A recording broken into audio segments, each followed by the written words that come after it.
How do the scholars respond when posed with the question of, does Deuteronomy 28 refer to those who have come to this country through the transatlantic slave trade?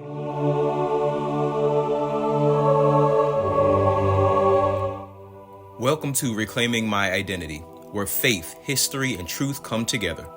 Through engaging teachings, insightful interviews, and thought-provoking discussions, we challenge traditional narratives, uncover biblical truths, and explore historical context to better understand who we are and who we were created to be. This is more than just content. It's a journey of discovery and empowerment. Whether you're here to deepen your faith, explore your heritage, or seek truth, you're in the right place. Subscribe now, and let's reclaim our identity together. Hello, and welcome back to another broadcast of Reclaiming My Identity. I have the privilege today of interviewing Dr. Bob Thiel. Dr. Thiel is one of the world's foremost authorities on prophecy writings. He's a published PhD and a highly regarded researcher with multiple research awards to his credit. He holds a bachelor's degree from the University of Laverne, a master's degree from the University of Southern California, and a PhD from the Union Institute and University. Dr. Thiel, thank you so much for joining me. Thank you so much for having me. With your extensive background in prophecy, how did your journey begin in, when you were, how did your journey into prophecy begin? Let me start there. Okay, well, that's an interesting question. I was never asked that one, but I think you'll like the answer. I was raised Roman Catholic, and when I got a little older, someone gave my youngest brother a New Testament. I started to read that, and then it didn't sound like the Roman Catholic Church. So I started to attend a local church called the Salem Bible Church. At the same time, I started to listen to religious radio and watch programs on television. For example, I've watched and got literature from your church, as well as the old Worldwide Church of God and other ones. Mm-hmm. So I would say, so that was kind of an interest, and churches talk about prophecy, but as far as me really getting more into it, probably going back just over 20 plus years, my wife and I visited the Vatican, and we'd been there before, but I was trying to think, how come the Roman Catholics don't see some of the limitations of their faith in what the Bible's warning about regarding them? Mm-hmm. And so I said to myself, well, I don't know if people are really going to get it unless I can also deal with church history. So while we were there, I bought a small little book at the Vatican. It's over on the side of St. Peter's Basilica, called The Popes. And I started to read that and figured, okay, if I can understand more about church history, maybe I can get Roman Catholics and others to pay more attention to prophecy. So I started to read that, and I said, where do they get this stuff? Now, lest I be accused of Catholic bashing, Roman Catholic scholars agree with me by what I'm about to say. What they wrote in that book, as a matter of fact, it's behind me, I could probably pull it out, wasn't true. They just made it up. And it came from something called Liber Pontificalis, that people just made stuff up. And it said, this pope did this pope did that. And there were several issues. First, there weren't any popes. They didn't start to call them popes till the end of the 4th century, because the pope was a title that the Roman emperors used. Okay. So anyway, so how does this tie into all of this? So I decided to write a really, really thick book, really thick. It was about 600 pages, single space typed, 8.5 by 11, on church history and prophecy. And I thought to myself, well, I don't know if anyone's going to want to read this book. It's really thick. So my wife and I went to the movies, and there was an ad for a movie to come on 2012 that Sony was going to put out this movie and whatever. And this was probably in 2008, the fall.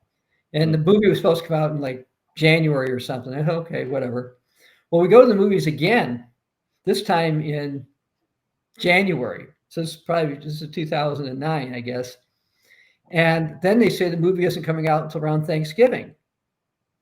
So I said, I wrote this thick book about history and prophecy. You know what? Maybe if I focus more on prophecy, I can get a book out that'll be out by the time Sony's 2012 book comes out. Okay. So, and then it was very interesting to me because I was familiar with prophecies from your church, our church, but also I thought I knew a little bit about Roman Catholic prophecy and Greek Orthodox prophecy. So I've got a bunch of books on those now, but I found a book on Greek Orthodox prophecy that's a book you won't even hear of. It might be on Amazon now, but it wasn't on Amazon back then. Somehow I ran into it, and I read a book about a book or two on Chinese prophecy and some other things. And so I got the 2012 book done. I was actually invited for this premiere down in Westwood, Hollywood, which is not that close to where I am. I had to drive down there. It's about 200 miles away. Mm-hmm. And so I did that and wrote that up, and I did at least 100 radio interviews about that book and that kind of thing. And so that's kind of it. And so that's going back a long time. And since then, I've had more interest in prophecy. But regarding 2012, let's put this to bed here. 32 or 33 things I said were going to happen and not going to happen in 2012 happened, or did the way I wrote. By the way, in case you wondered, I said, no, the end will not come in 2012. 2012 is not the end of the world. I said, however, various other things may happen, and those kind of things started to happen. So I guess that's a long answer to your question, but that's really got me looking more into that. And since then, I've written other prophetic books. Last year, I put one out on Islamic and biblical prophecy. And this year, I put one out a couple days before he came into office again on unintended consequences of Donald Trump presidency. Okay. So that's, I guess, a background.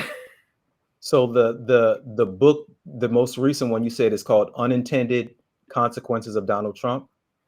Yeah. Donald Trump's presidency. There you go. Okay. Unintended Okay. All right. Well, I'll have to check that out. Now, one thing that I'd like to address, if you don't mind, is because I've been asked by some who get offended that I've looked at prophecies that are outside of the Bible. Okay. Actually, I remember I did an interview 15 years ago on the radio, and the interviewer says to me, "You're talking about the Antichrist, the beast, the false prophet and stuff. Everybody knows about this stuff.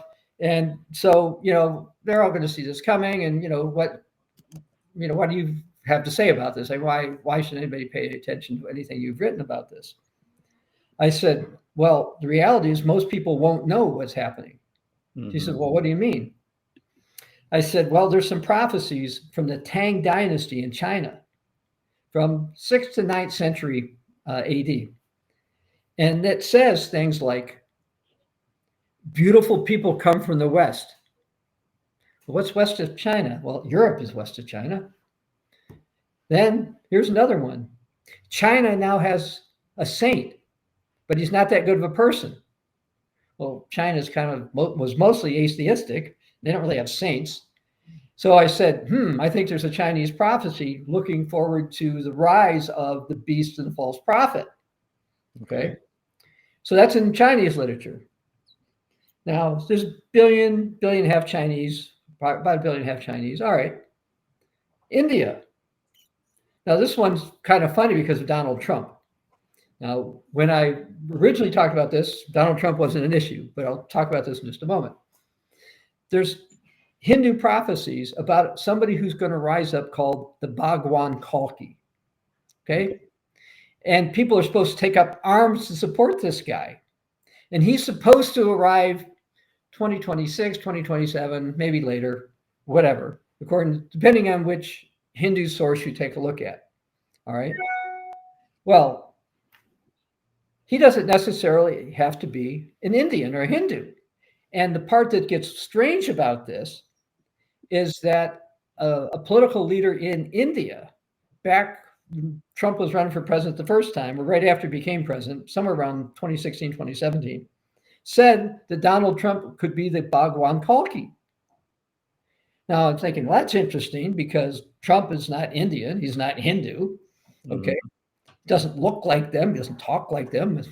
And so that confirmed my reading of their writings, that they could accept a European leader, which I would call the beast, as the guy that they all should follow. And so you got 1 billion Hindus. All right. Greco-Roman Catholic prophecy. I say Greco-Roman because I'm including the Eastern Orthodox, Greek Orthodox Catholics in here, along with Roman Catholic prophecy. And I've got lots of books on Roman Catholic and Greek Orthodox prophecy, which I've read and reread. Now, they say at the time of the end, Europeans are going to become lax about their Roman Catholic faith. Well, I don't know how many times they've been to Europe. It's a lot. And I would say, yes, they're fairly lax about being Roman Catholic. Okay. Then they say God is going to punish Europe with what they call the minor chastisement. And something sounds kind of like the beginning of sorrows that Jesus talks about in the New Testament. Okay. Then they say, and it depends which way you look at it, there's going to be a pope that's going to reunite the East and the West. Now, we know popes have been trying to do that for a while, trying to get the Eastern Orthodox back with the Roman Catholics because of the, as the Eastern Orthodox call it, the Great Schism of the year 1054. Roman Catholics don't think of it quite the same way, but that's one. And we know that Pope Benedict worked on that a little bit. Francis has been working on that. They may not be the guys that do it, but they've been working on that. Well, then what Roman Catholic prophecy and Eastern Orthodox prophecy says is that there's going to be a guy, and people don't necessarily care for him a whole lot, but some pope who does miracles is going to say he's the one. And they call this guy the great monarch. And he will be accompanied by a pontiff that does prodigies, miracles. Well, I look at my Bible, I read about this beast in Revelation 13, two of them actually. And one of them does these signs and lying wonders, and the other one is the guy who wants everybody to worship him. And so I said to this hostess on the radio, I said, so you got about 2 billion Greco-Roman Catholics, and they're looking forward to this. They're not afraid of it. And I said, then you got the Muslims. Now, a lot of people don't think about Islam. And I will admit, until I researched and wrote my book on Islamic prophecies, I knew some things. I knew some things, it's a lot about their prophecies, but I didn't know some other things about them. But I write this book, and some of the things I already know. And maybe you know this, maybe you don't. But in Islamic prophecy, there's a guy who's supposed to rise up. He's called the Imam Mahdi. Now, there's two versions of him. One is the version that the Iranians, the Shiite Muslims, hold. And that this guy has been alive for like 1,500 years in suspended animation. And then he talks to the Ayatollah.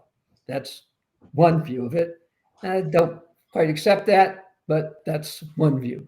The other view, which is the one that the Sunnis believe, is that this Imam Mahdi will rise up. He will help unite the Islamic nations of North Africa, the Middle East, and perhaps elsewhere. What's up, family? Thank you for watching. If you made it this far, that tells me you're serious about truth, growth, and getting deeper into the Word. So do me a favor, go ahead and hit that like button and subscribe so you don't miss any of this content. And if you're ready to go even deeper, in the description below, you'll find a link to my online store where you can grab digital books, devotionals, and even some faith-filled apparel. These books dive into biblical Black history, authentic worship, the book of Revelation, and so much more. And you're going to get the same scholarship and the same study that you find in these videos. So click that link, support the mission, get your hands on resources that'll grow your faith, fuel the movement. Let's keep learning, keep growing, and keep lifting up truth together. And when I read the Bible in not Revelation, but Daniel chapter 11, there's a guy called the King of the South, and you look at the lands that are listed, pretty similar. And there's a group which you may have heard of called the Muslim Brotherhood. And they specifically say that they want a caliphate. They want a leader who's going to unite this confederation of Muslims to rise up. And according to Islamic prophecy, he's going to make the Muslims wealthier, and he's their guy. Well, in the book of Daniel chapter 9, we read about a peace deal of some type. At least a lot of people think it's a peace deal. I think it's a peace deal in Daniel 9:27 that gets broken in the middle of it. And you can read also about this in Daniel 11, verse 31. Anyway, Islamic prophecy says in the time of the end, this Mahdi guy, their guy, is going to make a deal with a European Roman Catholic leader. Okay, I would call him the King of the North or the Beast of the Sea. Right, and this European leader is going to break the deal. And they talk about the 7-year deal. He's going to break it somewhere in the middle. And then, according to Islamic prophecy, Antichrist will reign for about 3.5 years until Jesus returns. Okay? And so one of the reasons I've looked at these other prophecies. So anyway, one thing I said to the hostess is, look, see, they're not going to quite see exactly what's going on. They're going to be misled by their own culture and prophecies. But one of the reasons that I'm writing about this, particularly the Islamic one, is they think when Jesus returns, you say that he's going to kill the pig, which they feel means that he will tell people not to eat pork. Now, I think you're an SDA, so you don't eat pork. I don't eat pork. Okay. But here's where they differ from us. They say that when Jesus returns, he's going to tell everybody that Islam is the original faith and to follow Islam. All right. Now, one of the points of my book is for Muslims. Remember, you're talking about 20 to 25% of the world's population are Muslims.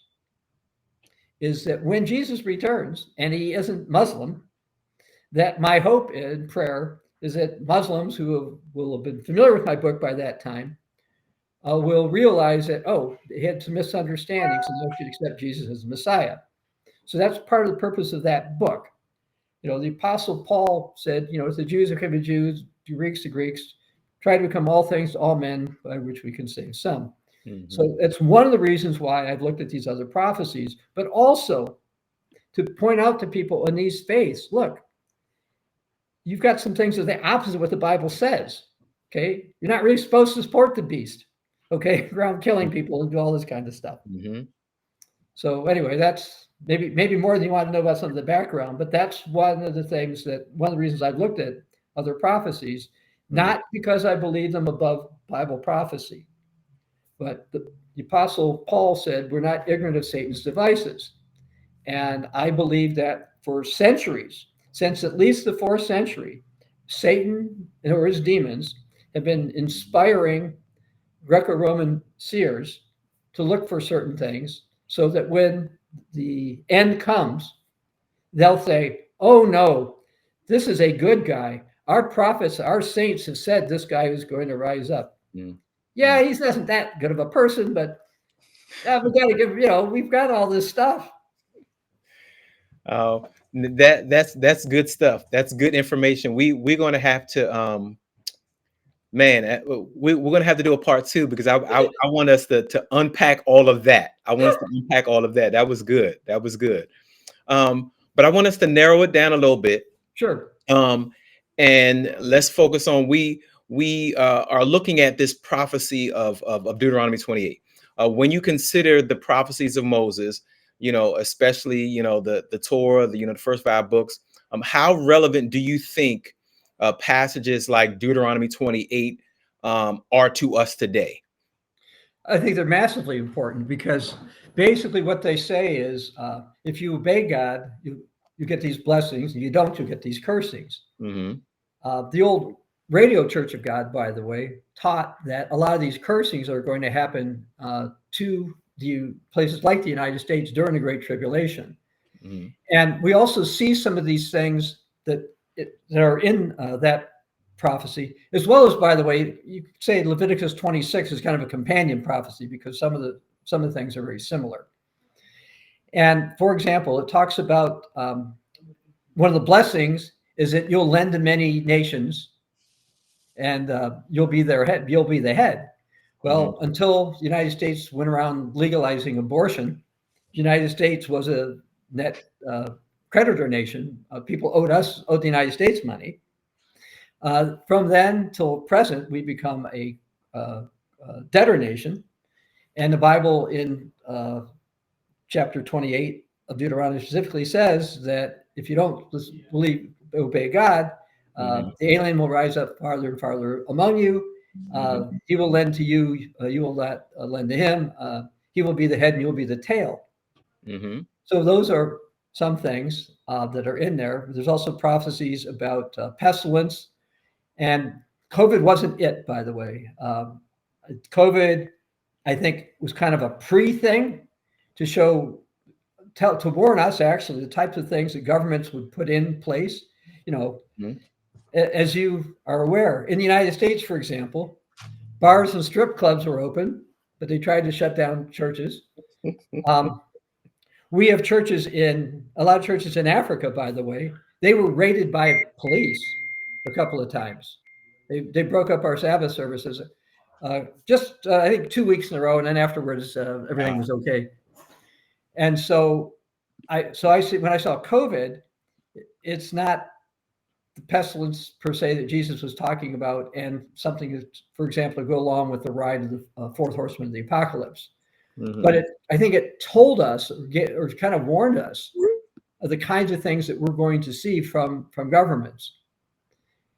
Now, one of the areas that the Continuing Church of God, our church, disagrees with Ellen White, for example, is identity of the United States in prophecy. And we don't think that identity of the United States is a two-horned beast, for example, of Revelation 13.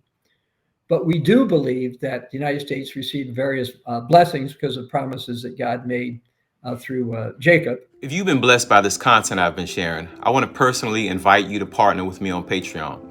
You see, this is more than just a support platform, but it's a community. It's a space where we can go deeper together. When you join my Patreon, you're not just helping keep this work alive, but you're actually fueling it. You're making it possible for me to study, to create, to teach, to serve full-time online as well as globally. And in return, you'll get exclusive access to behind-the-scenes content, early releases, devotional material, live Q&As, and other resources that you won't find anywhere else. Whether you're able to give a little bit or a lot, every level of support matters, because every person who joins is basically saying, I believe in this mission. I believe in what the Most High is doing on this channel here. So if you've been looking for a way to support this ministry and to grow in your faith at the same time, click the link and become a patron today. And in the 28th chapter of Deuteronomy, it talks about a nation that you don't know is going to come with a language you don't know. And so we believe that the prophecies in Leviticus 26 and Deuteronomy 28, amongst other things, are going to affect the United States. Now, I know people in the United States think that could never happen. Okay, people ridicule it, that could happen. But I remember, I don't know if you ever heard of a guy by the name of Herbert W. Armstrong, but he was on television. Very, very, for a while, I think he had the most popular religious radio program in the United States, and close to the most popular television program. Well, TV Guide, which used to be the number one read magazine in the United States, by the way, it was called TV Guide. And they had an article, and they said what he taught bordered on lunacy. And what was interesting from a prophetic perspective is one of the things that they complained about is he said that Europe would unite. Okay, East and West Germany would unite, Europeans would come together and all that kind of stuff. And Europe would have its own currency. And all that stuff has happened. Of course, they don't come back later and say, well, he was not a lunatic, he was right about that. I didn't say anything about it, their mistakes. But I just remember them calling him that when he was still alive, just because the prophecies. You know, a lot of people don't like to talk about prophecy, but in Revelation chapter 19, it says, you know, the Spirit of Jesus, the Spirit of prophecy. And so, and, you know, salvation is prophecy. Okay. All right. The millennium is prophecy.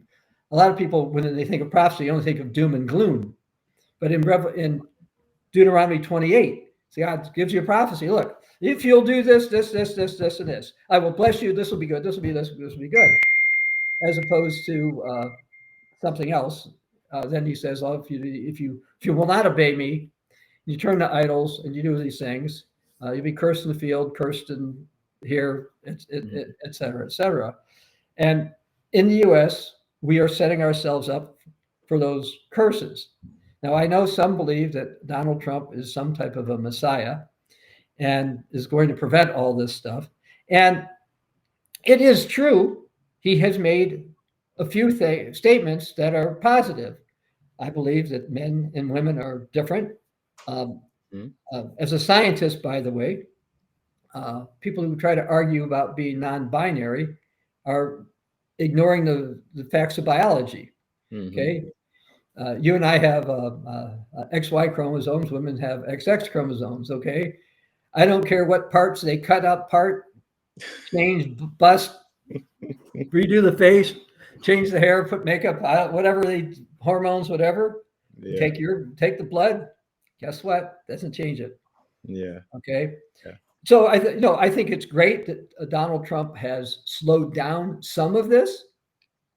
But Donald Trump, by the way, for your listeners, and you probably know this, he says he's never repented. I think he's supposed to do that. As a matter of fact, I shouldn't belittle that. The Bible is very clear. To be a Christian, you need to repent.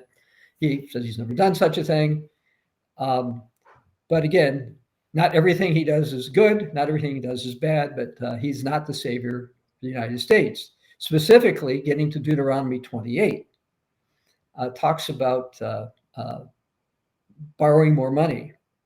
The new, whatever they call it, continuing resolution or whatever they call that thing, the new budget that the United States now has, is supposed to run until I think end of September. It increases government spending by, well, I think the debt's another $2 trillion in it. Maybe it's $1 trillion. So between $1 and $2 trillion, whatever it is.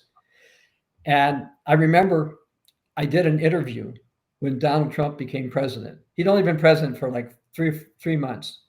And the guy who's interviewing me, he was actually a delegate to the Republican National Convention that nominated Trump. And he'd gone through my stuff I said about Donald Trump. And he said, one of them I was wrong about. I said, what was that? He said, well, you said the debt's going to go up under the Trump administration. I said, yes, it will. And you said I was wrong. I was not wrong. Okay. And that went up under Donald Trump. And the debt will go up under Donald Trump again. Now, it doesn't mean he's not going to take any steps. It doesn't mean he might not slow it down. It doesn't mean some of the things he's going to do will not work to some degree.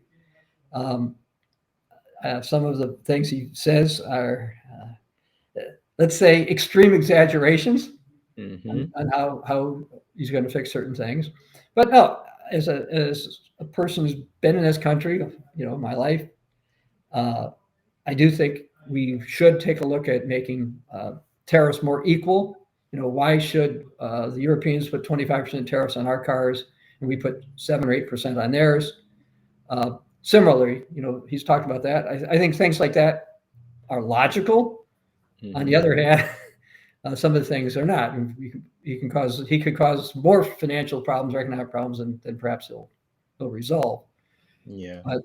Anyway, so again, that ties him again in also with Deuteronomy 28 about the debt, because the debt's gone up and it's still going to go up. And again, maybe he'll slow the rate of it going up. I don't know, but I think the debt will go up. So how do you, or what do you make of the specificity of Deuteronomy, of the curses in Deuteronomy 28? And the reason why I say that is because there's a growing community of Bible believers, myself included, who look at Deuteronomy 28 as a direct link between mean, Deuteronomy 28, there's a direct link between the curse of Deuteronomy 28 and those who were brought to this country during this transatlantic slave trade. Have you come across that perspective before? Not to enough of a degree that I feel competent to discuss it. Okay. Okay. So when you look at, because you were bringing out some of the text, and when you look at, it talks about how you will be oppressed, you will be plundered continually. You shall betroth a wife. In other words, you will marry her or basically be engaged, but another man shall lie with her. Your sons and daughters shall be given to another people. A nation in whom you have not known shall eat the fruit of your land. So you'll work and somebody else will benefit from it. And you brought up, and then verse 37, you shall become an astonishment, a proverb. So you'll be called, and a byword among all nations. So you'll be called out of your name. You mentioned verse 43, the alien who is among you shall rise higher and higher above you. You shall come down lower and lower. And we know that in this country, people of African descent are, on the bottom of the totem pole. You mentioned how, verse 48, therefore you shall serve your enemies whom the Lord will send against you in hunger and thirst and nakedness and need of everything.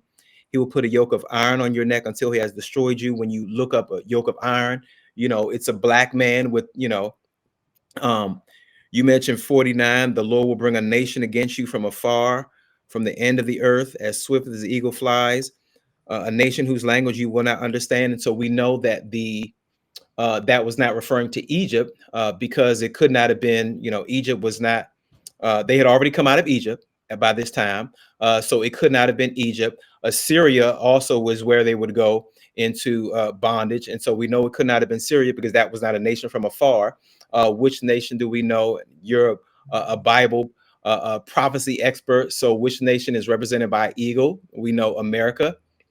And then the text continues on and talks about, every sickness and every plague which is not written in this book of the law would the Lord bring upon you until you are destroyed. And so we know that people of African descent in this country lead in all of the major health disparities, high blood pressure, diabetes, all of these different things. It talks about how you'll be scattered among all peoples from one end of the earth to the other. And we know, that's common. We know that. And then, and your life shall hang in doubt before you. And we know that, when we are pulled over, by police, we are often the ones that, don't make it home. We're fearing for our lives because we're looking in the rearview mirror. And then verse 68, the Lord will take you back to Egypt in ships. And so you already know Egypt is, right there next to Israel, or not right next, but basically. And so they never went to, back and forth to Egypt and Israel in ships. And so Egypt, we know, represents bondage according to Exodus 13, verse 3. And so, and then when we look at everything that the United States represents, there you have the Luxor Hotel in Las Vegas. You have Memphis, Egypt, Memphis, Tennessee. You have Cairo. You have there's a Nile of America. You look on the back of the dollar. There is the Egyptian pyramid. You look and go to DC. You have the Washington Monument and obelisk. And so all of these different, things that point to a people that have experienced all of these things. So and I know you say you have not really dove into that, but what do you think about that? What's up, family? Thank you for watching. If you made it this far, that tells me you're serious about truth, growth, and getting deeper into the word. So do me a favor, go ahead and hit that like button and subscribe so you don't miss any of this content. And if you're ready to go even deeper, in the description below, you'll find a link to my online store where you can grab digital books, devotionals, and even some faith-filled apparel. These books dive into biblical Black history, authentic worship, the book of Revelation, and so much more. And you're going to get the same scholarship and the same study that you find in these videos. So click that link, support the mission, Get your hands on resources that'll grow your faith, fuel the movement. Let's keep learning, keep growing, and keep lifting up truth together. Okay, well, what I have dove into was the identity of modern Israel. Okay. Okay, I wrote a book on that too. Mm-hmm.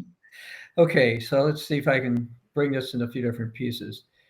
Certainly, Africans were brought over here in slavery, not just the United States, but throughout the Caribbean, because I've been to many of those countries. And so we know that's happened. We know various other things that you said, an iron yoke, having your wife taken away from you, et cetera, et cetera. It's a little tricky because you've got the fact that Africans were selling Africans to Europeans. But as far as the prophecy goes, we believe these prophecies are for the end time descendants of Israel. And I have talked to people who believe that the original Jews at Jesus' time, for example, were African. And I've read from, I guess I would call it Black Israelite sources, who various ones have identified as different tribes. I would say when I've looked into that although there are some Africans who were part of Israel, and they were part of the mixed multitude that came out of Egypt with those of Israel, and since when Israelites went to different lands and they intermarried, they would also be Africans. The prophecy, we believe, is for the end time descendants of Israel. In the book of Genesis, chapter 48, Jacob, whose name was Israel, said his name should be placed on Joseph's sons, Ephraim and Manasseh. So we believe that a lot of the blessings and cursings that you read about in Deuteronomy 28 are specific to the U.S. and the British descended lands. Furthermore, with that, as you probably are aware, one of the promises to Manasseh was that he would be great among the nations, and most people would consider the United States in this end time as great among the nations. One of the promises to Ephraim was that he'd be a company of nations. And while right now we've only got 4 or 5 that are left from the British descended nations, Britain, Canada, Australia, New Zealand, parts of South Africa, and used to be Rhodesia as well, they used to run. So we would say that those prophecies are for them, because talking about, how can I put this? Jesus talked about a time in Matthew 24 that would be worse than anything that's ever happened. I am not in any way, shape, or form minimizing the cruelty and horrors that happened to Africans, both here before and things that still happen to this day. Okay, I'm not doing that. And in case you were unaware, the bulk of the people in our church are African. Okay, so so I just wanted to say that. So we believe that what we see in Deuteronomy 28 is going to hit the United States, and it's going to be worse than what happened before. We believe that many of the people in the United States who survived the attacks that are going to come will be made slaves and leave and be brought to other lands. We suspect, I'm going to call this a suspicion. We suspect that a lot of Hispanics will not be taken away for 2 or 3 reasons. One of which is, as you know, I'm in California right now. From Texas to California, the United States got this with a gun at Santa Ana's head. Okay, we paid a few dollars for the Gadsden purchase of New Mexico, but most of this land we took with a gun. Okay, and that's how we got it. We made them sign a treaty. We ended up with the land, and a lot of Mexico would like it back. In World War I, by the way, Germany actually offered to give the land back to Mexico if they would support an invasion of the United States, which they didn't do. But I suspect maybe that may happen as the United States continues to make trade policies from a basically acting like a bully. All right. I've dealt with bullies my life, much of my life, and I see some of the statements coming out of Washington that like being a bully. So it wouldn't surprise me if some of the Hispanics would stay here, but the others, particularly the Anglo people, if you want to call them that, the ones who survived, we think will be taken away and will be made slaves. So we think that what you've talked about, while what you said has happened, and we do believe there was at least one prior fulfillment to the degree of this, we think that this is still prophecy. We still think it's going to hit the United States, and we do think that the British descended peoples are going to be made slaves. Those who survive, what's going to happen. So we see that as prophetic, and it's one of the things that we've warned about. So you mentioned, I guess, seeing it basically take place in the United States, and I guess you're saying your understanding is that the nation of Israel are who, the individuals who are in Israel right now? No, we consider that there are the different tribes. We consider that the nation that's called Israel right now is predominantly made up of people from the tribe of Judah, with some from Benjamin, some from Levi, and then maybe some scattered ones from other places. That would say the bulk of it. We think the different tribes of so-called lost tribes migrated into Europe and are there, but the ones that Jacob placed his name and called them Israel, we believe that would be the British descended nations and the United States. So a lot, and the other thing about the United States in prophecy, I would also say, is you'll see prophecies about Ephraim in the Old Testament Hebrew scriptures, which are basically referring to the British descended nations that I mentioned before. Rarely do you see Manasseh mentioned, but you also see something called Samaria mentioned. And I have speculated that prophecies regarding Samaria look like they are also for the United States, because there's a couple of parts of the Old Testament where they talk about Samaria and Ephraim as opposed to Ephraim and Manasseh. And so we do believe that they are prophesied. We do believe that destruction is going to come unless there's national repentance. We don't see any reason to believe that national repentance will hit the United States, but that's the only thing we believe can save the United States from what will ultimately happen. Okay. So I guess so a couple of things. So in Exodus chapter 2, the text mentions Moses is he leaves, he goes to Midian. And he is mistaken for an Egyptian, right? Yes. He's mistaken for an Egyptian. Egyptians, we know back then, were brown. So there's different shades. So, but they painted themselves. They painted themselves. The hieroglyphs, they painted themselves. When you get to Exodus chapter 4, Moses is given these 3 miracles from God to prove to the children of Israel that that he has been sent by God, right? One of the miracles is for him to put his hand in his cloak, and then pulling out, his hands turn leprous as white as snow. If it's supposed to be a miracle, if his hand is turning white, that means it could not have started off white. It had to have started off a color other than white. And we know that Moses was from the tribe of Levi, right? And so that would lead us to believe that Moses was a person of color. Moses would have been what we today call black. No. You say no? Why you say no? I'll tell you why. Okay. Okay. I've had people try to argue various aspects of this, and I understand various parts of it. When the Jews rebelled in 67 AD, and they were conquered in 70 AD by General Titus under Emperor Vespasian. Vespasian issued 2 coins, one with himself on the coin, the other with Titus on the coin. On the flip side, they had pictures of the Jews, and those people were Caucasian.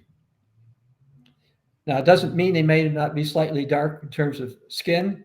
As a matter of fact, believe it or not, when I was in school, a person of African American heritage came up to me and asked if I was part black, because I was the only kid in school who didn't turn white during the winter.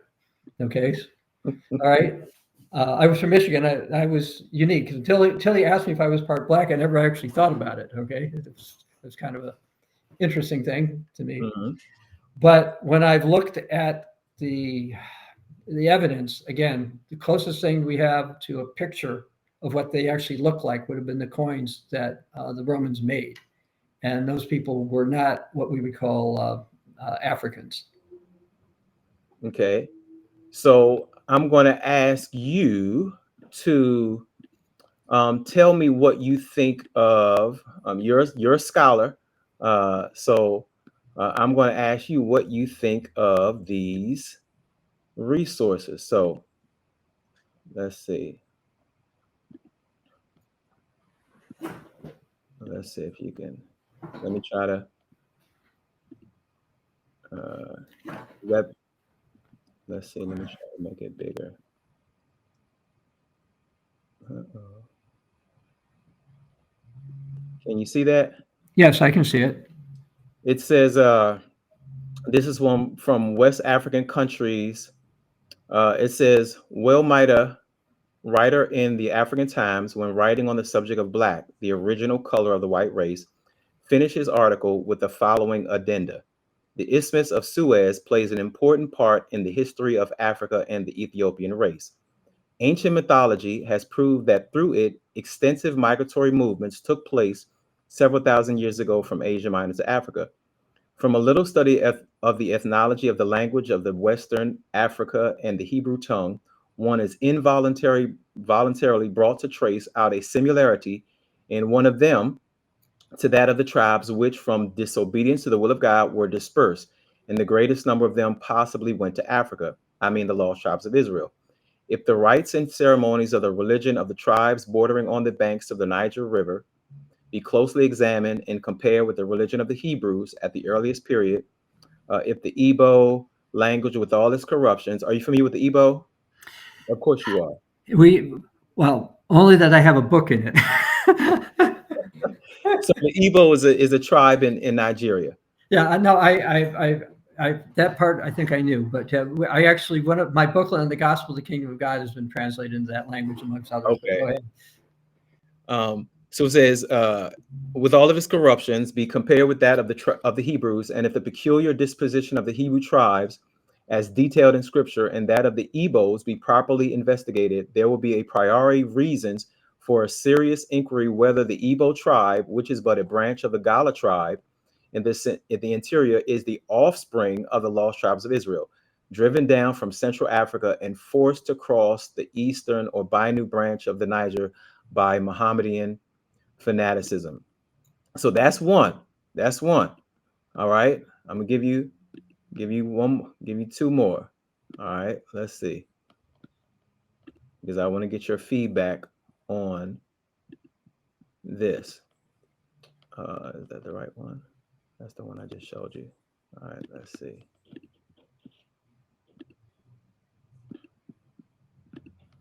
All right. Let's see. We'll start here. Same book. In those, let's see, don't want to start there. No, we'll start let's start. In those early days, Africa was known and famous amongst the then civilized portion of the world, and the Assyrians and Babylonians were among its earliest conquerors. So that about 67 years after the destruction of the temple, we are told. I'm sorry, can you see this? I didn't even enlarge it. I can hear you read it. It's Okay. pretty small. All right, so let's see. Let's see. No, I can't move it. No, I can't move it over. Let's see. Let me stop sharing it.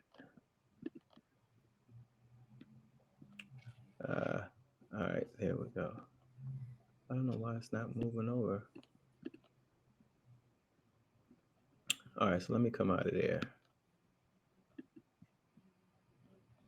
Let's try. All right, so this one here is very interesting.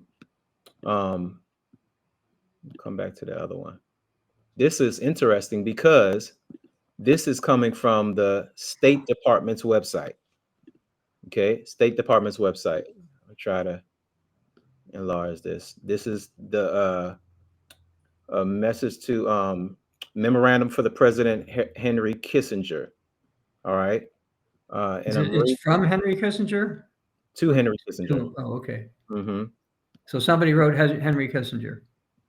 I guess they wrote it to him.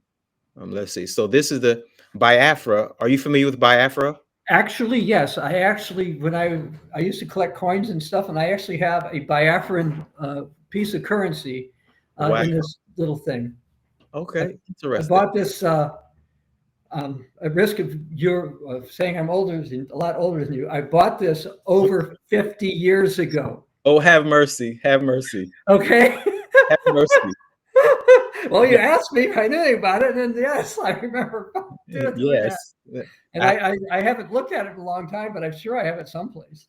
Yes, you got to pull it out. So it says here, Biafra, Colonel 𝐂𝐻𝐚𝐸𝐿, 35 British trained erstwhile playboy, presides over the popular support and military morale of a people convinced that defeat means extinction. The Igbos are the wandering Jews of West Africa, gifted, aggressive, westernized, at best envied and resented, but mostly despised by the mass of their neighbors in the Federation. And so on the State Department's website, they're saying that the Igbos are the wandering Jews of West Africa. In fact, No, that's a letter to Kissinger. I don't know who wrote this. It's not the official government position. It may not be the official government position, but it is on a government website. All right. If you look up the Igbo people, and it talks about how when you go down to the transatlantic, the portion where it talks about the transatlantic slave trade, it describes how when the slave traders came to the west coast of Africa, they specifically were targeting those individuals, the Igbos. And when you read other resources, they also talk about how in that particular area, that is where the Igbo were. When you look at, there are ancient maps that talk about that show this area in West Africa called Negro Land. Are you familiar with that? No. Area called Negro Land. There's a 1787 Bowen map. There's another map which has by Muhammad al-Idrisi, a Muslim cartographer, who in this area called Lamlim, which is in Central Africa, West Africa, he says this particular area was peopled or populated by Jews. On this, well, go ahead. Let me try to address what you brought before we get too far away from it. Okay. I don't dispute the language similarities. Mm-hmm. There's also, have you ever heard of the Lemba people? Yes. Mm-hmm. Okay. All right. So they also claim they had come down. And as you may also know, there were Sabbatarians in Ethiopia, and actually still throughout much of Africa. Actually, you and I are Sabbatarians, and there are a lot. It's not the same as like the United States, where we're like a minority of a minority. Right. Whereas in Africa, it's relatively normal. Mm-hmm. I do believe that there were people who were with the tribes of Israel who left, and some went down into Africa. I don't discount the fact that they had influence. I did a book 2 years ago on the lost tribes. I tried to look at things like DNA. I tried to look at what the promises were to the different tribes that are listed in the Old Testament, promises made by Jacob and promises written from Moses, and tried to identify who seems to have fulfilled those prophecies. And I did go through a list from one of the Black African groups, And I'm sorry, I don't remember off the top of my head which group it was where they listed who they thought each of the tribes were. And I went through and explained why I didn't think it fit for the ones that they had. I don't, and what's interesting, when I got my PhD, by the way, one of my professors was Jewish. Mm-hmm. He was Chinese. Okay. Looked 100% Chinese. Okay. Mm-hmm. He was Jewish. He wasn't, I don't think he was practiced or not, but he was Jewish. And because Jews that went to China, I guess in time, they kept intermarrying and they ended up that way. I believe that some of those who were in Africa who were migrating to the south part had exposure to the children of Israel and the Hebrew language. And that's why I think that accounts for it, as opposed to them being the predominantly ethnic descended lost tribes. Okay, so I don't diminish that there was influence, particularly in language. As a matter of fact, I was actually asked about this recently, about written language and where it came from. And one researcher had concluded that the original language that we were basically Egyptian hieroglyphics. Mm-hmm. And then instead they started to make the symbols smaller. What I'm going to say didn't exactly happen, but they had a kind of a part of a cow head for a k sound, and maybe something that looked like a W, something for a whatever. And they didn't have vowels back then. And that's what ended up being Proto-Canaanite and Proto-Hebrew. We ended up with Hebrew in terms of the written language.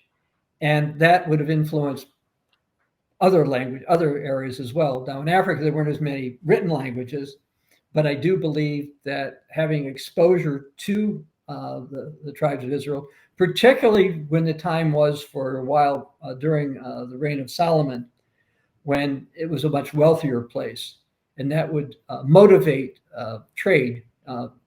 One reason it's believed that Israel became wealthy during the reign of Solomon was it was a trading route essentially between Egypt and the east, but also you have the south too. And so I would think that there would have been a lot of exposure, cross-cultural exposure, if you want to call it that, during that time. And again, I think some people probably left and they went there, and I would say that there's been interbreeding amongst peoples all the time. Mm-hmm. And that also might account for some of what you were pointing out to. I want you to listen to this. This is on the conversation. And as you can see, Ashkenazi Jews, mysterious origins unraveled by scientists thanks to ancient DNA. Where do the Jewish people come from? This is a question that anthropologists, historians, and theologians have studied for millennia.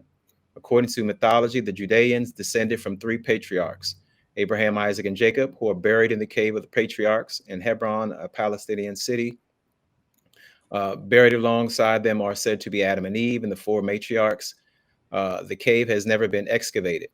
Jumping down here. For a more scientific take on the Jewish origin debate, recent DNA analysis of Ashkenazi Jews, a Jewish ethnic group, revealed that their maternal line is European. It has also been found that their DNA only has 3% ancient ancestry, which links them with the Eastern Mediterranean, also known as the Middle East, namely Israel, Lebanon, parts of Syria, and Western Jordan. So what they're saying is that the DNA doesn't match. I would caution you taking that particular study out of context, only because there have been other studies done who didn't come to the same conclusion that you just showed. This one's saying the same thing. This is NBC News. Most Ashkenazi Jews NBC News doesn't do studies. They only report somebody else's. Well, I'm just saying. I'm just saying, as a published scientist who's looking up in PubMed, The news sources just repeat something that they're told, but there are, again, I believe that when we look at migration patterns, DNA, and specifically the biblical prophecies, I think the biblical prophecies for how the peoples would be at this time by far fit the European Israelites more than they do those in Africa. What's up, family? Thank you for watching. If you made it this far, that tells me you're serious about truth, growth, and getting deeper into the Word. So do me a favor, go ahead and hit that like button and subscribe so you don't miss any of this content. And if you're ready to go even deeper, in the description below, you'll find a link to my online store where you can grab digital books, devotionals, and even some faith-filled apparel. These books dive into biblical Black history, authentic worship, the book of Revelation, and so much more. And you're going to get the same scholarship and the same study that you find in these videos. So click that link, support the mission, get your hands on resources that'll grow your faith, fuel the movement. Let's keep learning, keep growing, and keep lifting up truth together. And I'm not saying there aren't any, but when you've seen various prophecies about blessings and abundance, etc., you don't see that so much in let's say you mentioned Nigeria. Now, in theory, Nigeria should be fairly wealthy because they've got a lot of oil money, but you don't see the wealth the way you see it in Europe or in the U.S. and Canada. So I'm gonna get you out on this. Two last points. So this one says DNA ties Ashkenazi Jews to a group of just 330 people from the Middle Ages. So 330 people. All right, 330 people. And on top of that, you made one more comment. I can't remember what was the last thing you said. When you think about all of the prophecies, specifically Deuteronomy 28, we have to ask ourselves, at what point, at what time did all of those at what time in history did all of the Jews today, how or when did those prophecies ever, all of those how could all of them fulfilled? We say their future. Future. We say those that are going to happen during the Great Tribulation. Okay. The negative ones, particularly. The negative ones. Okay. Yes. I'm going to challenge you, Dr. Thiel, to go back and study this thing again. You could read my book on lost tribes. I go into the depth in great depth, and when we're talking about the lost tribes, you have to look at the promises to each of those tribes, and the promises to the tribes have not been fulfilled in general to the African people. What they have been fulfilled are to some of the Caucasian peoples. When you say the African people, you mean African Americans or Africans in Africa? Africans in Africa.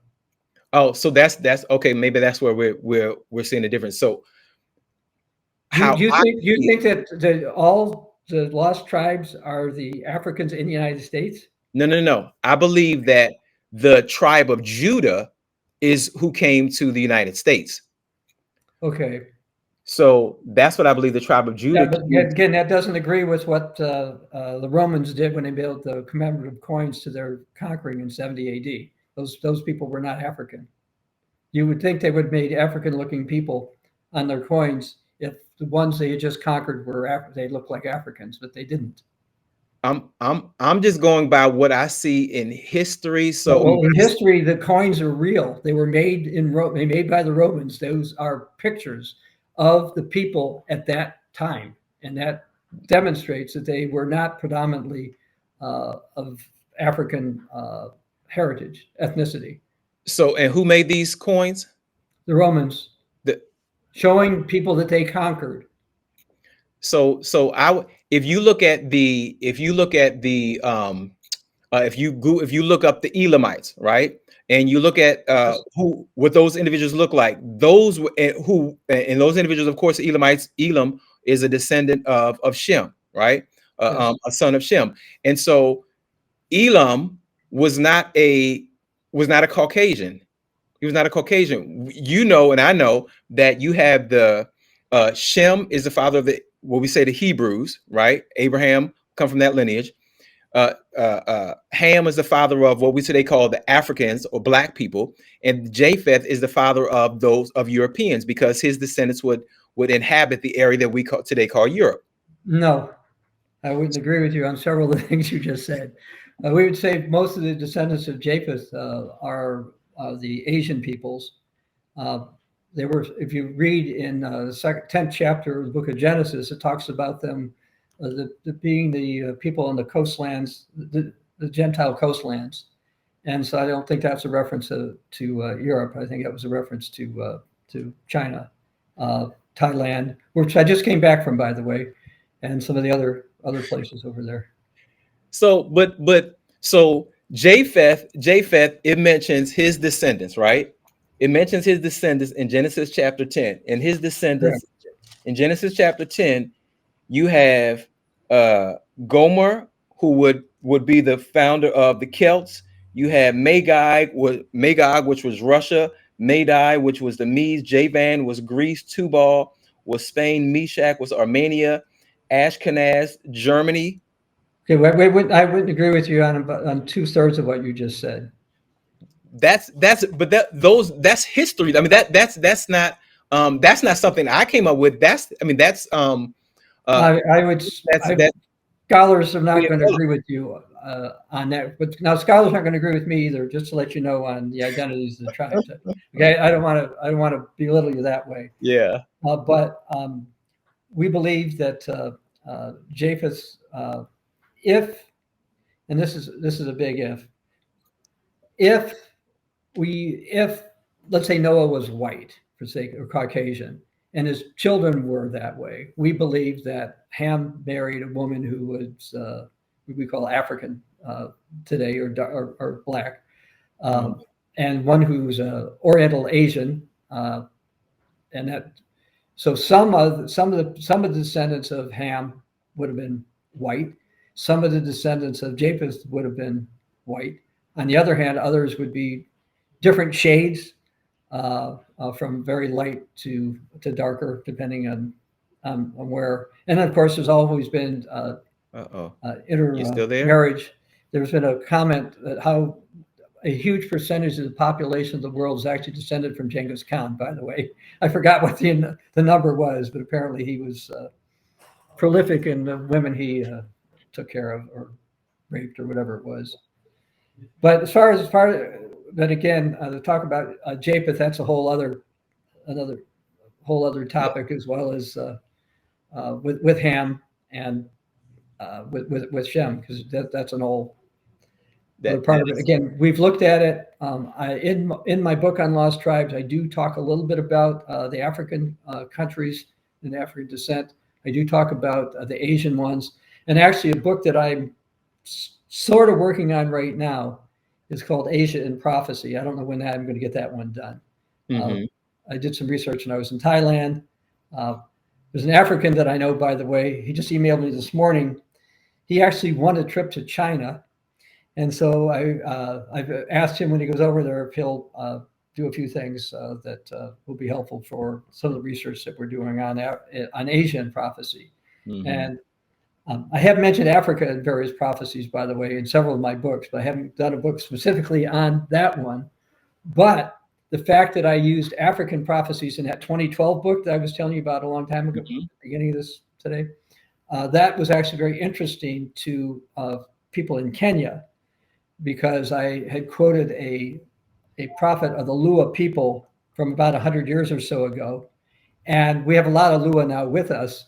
And I think they were pleased that, amongst other things, I was willing to look at some writings of the ancient Lua. I know I've digressed a little bit on this, but so the thing is, you in Israel right now, it is illegal to get a DNA test. Okay, why is it illegal to get a DNA test? Any Israeli who comes to the United States can send one in anytime they want. They come to the United States, but they can't get one there. I don't know. I don't know Israeli law. And That's a problem. I do not believe that there is some conspiracy to hide where they come from. I don't accept that. I believe that they are predominantly Jews, and they, again, I could use other proof other than what I said before. You've got the people from Scythia, and those people were Caucasian. And that looks like where a lot of the tribes went after the Assyrians pulled them out. So, but again, the reason I like to use the coins is the Romans have, use this expression, no dog in this fight. Okay, the Romans just made coins from what they conquered. They showed Jews on their knees, and these were not Africans. And so I would think if the bulk of the people looked like Africans, then they would have done that. And I think that kind of cuts to the chase. It kind of reminds me, I've had to deal with issues with people who tell me why you can't use wine for Passover, or some people call it the Last Supper. You have to use grape juice. And they go through very, very long explanations. The problem is, in Jesus' day, grape juice wouldn't have survived from when you harvest the grapes to the spring.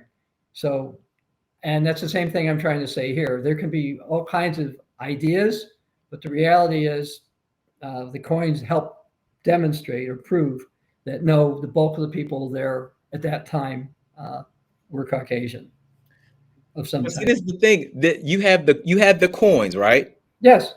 Now, this is the thing. I have multiple. I mean, I just gave you what, 2 or 3. Right, and I've told you people who tried to explain to me about grape juice have multiple things that they say, and I'm telling you, your multiple doesn't prove We it. didn't make up these. I didn't make up these. I mean, I didn't say you made anything up. I don't agree with your conclusion. These sources I don't agree with the conclusion because I look at the prophecies and who fulfilled the prophecies of the 10 tribes, or the 12 tribes, and the Africans have not fulfilled the prophecies that were specific to the tribes.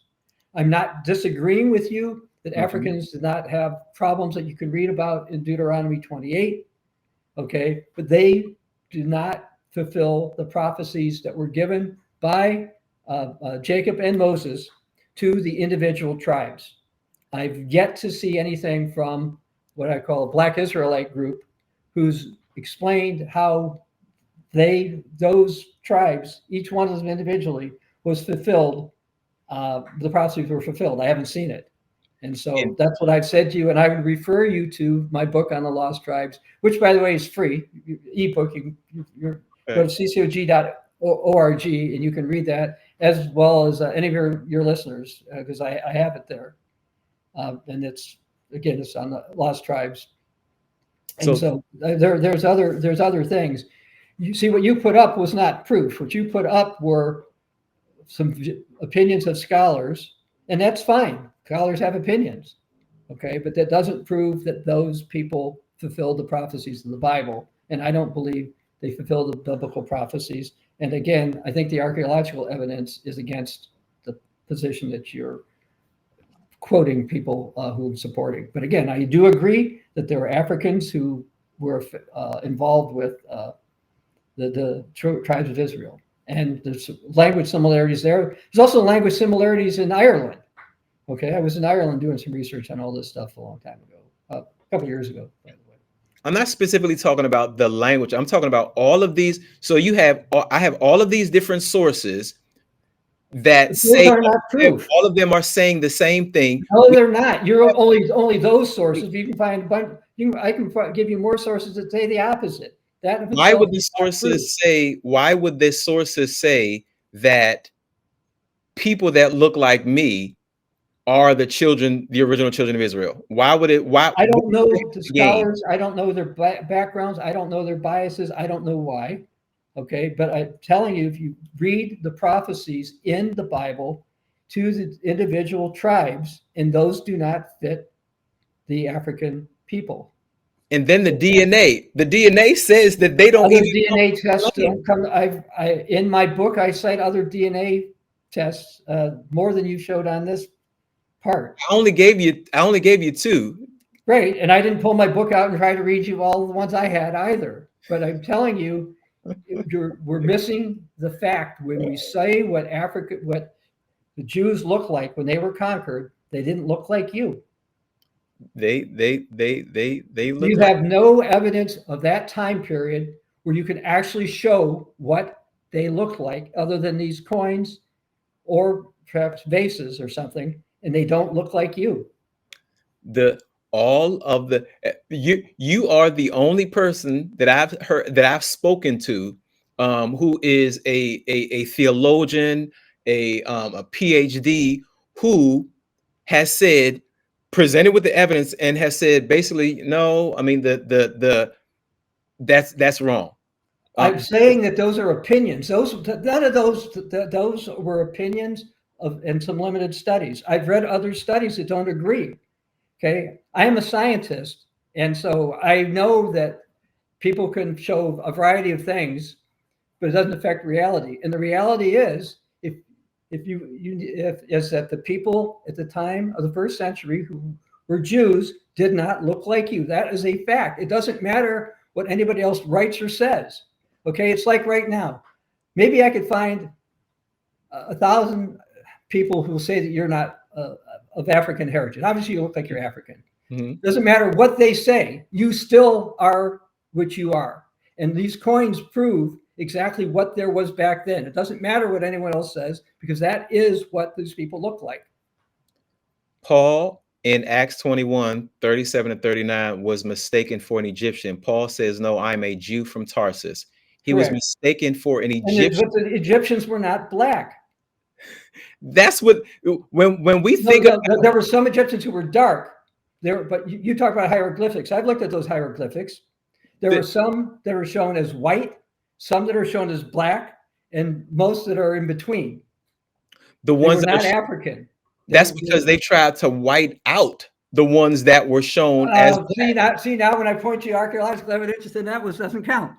No, I mean, because when I gave you the information, all of these scholars But who, those I mean, scholars are not all of these scholars and DNA evidence and the cartographers are saying the exact same thing that I'm saying, and they no have no cartographers. fight. When you look at the actual evidence of what the people looked like, not what people think, what they actually looked like, they were not African.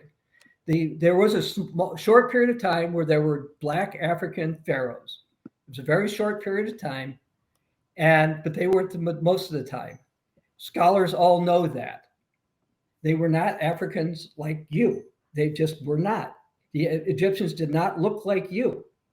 I mean, they had some slaves and some others who were there that looked like you, but the bulk of the Egyptians did not look like you. You can look at the hieroglyphics, and they will demonstrate what I just said. There's an expression: a picture is worth 1,000 words.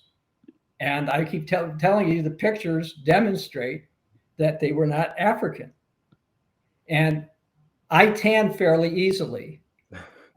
And people were outside a lot. And those people in the Egyptian hieroglyphics look basically like me if I was outside a lot. And that's what you can look at in the fact that the bulk of the hieroglyphics, you almost never see black people. You do see some, but they're not the majority of the hieroglyphics. These are the Elamites, and they look a whole lot like me. And I'm sure that's before your coins. And they look like me. Those, was are not, but the Elamites are not part of the tribe of Israel. No, they're not part of the tribe of Israel, but they are descendants that's of Shem. That's what I'm saying. And in the Egyptians, again, you can look at their hieroglyphics. They were not African. So Shem is the father of the Hebrews, right? Yes. Shem had 5 sons. Well, technically Hebrew was, you got to go further down the line, but okay. I mean, you'll get to Eber, and then Abram was the first one to call Hebrew in Genesis 13:14. Yes. But that lineage comes from Shem, right? And so we know that Apharxad means black. Okay. Um, uh, uh, there's so many other names in that lineage that mean black. And so I mean, if you say you have a coin that shows something different, this is talking about the Elamites. And I mean, I'm sure this is before your coin, and it's showing them being brown, being my complexion, which would have to tell us that they have to be in the same color. There are other pictures of Elamites that are not that dark, by the way, and it's irrelevant because they're not Israelites. I was telling you that the Israelites at the time of Jesus were not African. How would they become white then? If they started off brown, how would they start out white? First of all, they may have started out white. We don't know. We do know that Joseph intermarried, and he married Egyptian. We believe that there was various intermarriages, but we think that we believe that Moses was probably white, and the other sons of Jacob were white. And again, the evidence is there. Look, it doesn't look like we're going to get anywhere with this, because I'm telling you that the coins show that they were not black like you, the Jews, and that's a fact. All the other stuff is not relevant because you don't have any of the pictures of the people at the time, and I told you there are pictures of the people at the time, and they were not African. Well, I mean, I'm showing you a picture. You're showing me something that's not relevant to whether or not the children of Israel were African. It's not relevant. I mean, the Egyptians were black. No, they weren't. I've looked at the hieroglyphics. They were not black. You look at the hieroglyphics. Very rarely do you see someone depicted as black, and they're actually black when they're depicted that way. Okay, I assume you've seen them. So when I look at the Egyptian hieroglyphics, of course you're going to find some of them that are going to be whited out. But when I look at the Egyptian hieroglyphics, I see people who are my complexion. I don't see it. Not the majority. That is a gross misrepresentation. I think most of the people who are shown hieroglyphics are not black. I've looked at hieroglyphics; they're not. This is showing people that are my complexion. These are all people who are brown. They put in Egyptian hieroglyphics, if someone is black, they put the color actually as black. So if they have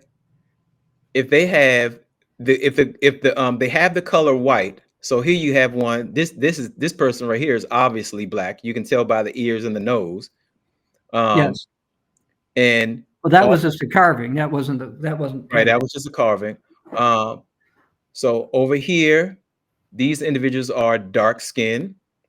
I've already looked at hieroglyphics. I know you can find some that are black, but the bulk of the hieroglyphics, they're not black. You're ignoring the scientific evidence. The bulk of the people were not black. There were some. The bulk were not black. I'm just going by what I see. No, you're not. You are going on your selective interpretation. I've looked at the hieroglyphics. Dr. Thiel, it has been a pleasure, my friend. I thank you so much. Thanks for having me on. Thank you so much for the interview. Tell everyone where they can find you. Well, we have all kinds of free books at 𝐂𝐚𝐸𝐿.org. All people have to do is, if you go there under literature tab, it says books and booklets. We don't ask for your email. We don't ask you for money. We don't ask for anything. Mm-hmm. The books are there. You can click them and read them, including the one on the lost tribes. And as far as prophetic things, as I say, one thing I'd really encourage your listeners to take a look at, and it's got nothing to do with the other topic you and I were just talking about, but to read the book on Islamic prophecy, not necessarily just because of the prophetic stuff I've got in there, But just some stuff about Islam.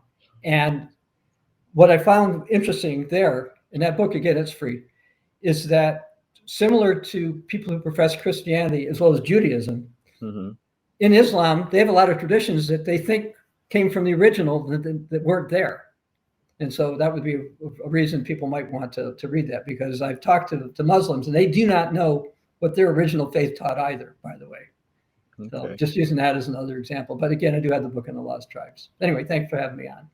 Thank you so much for coming on. A wonderful conversation. We disagree on some things, but I'm just thankful for the opportunity for us to discuss. You take care, and hopefully maybe we can chop it up again sometime. Thank you very much. All right, take care.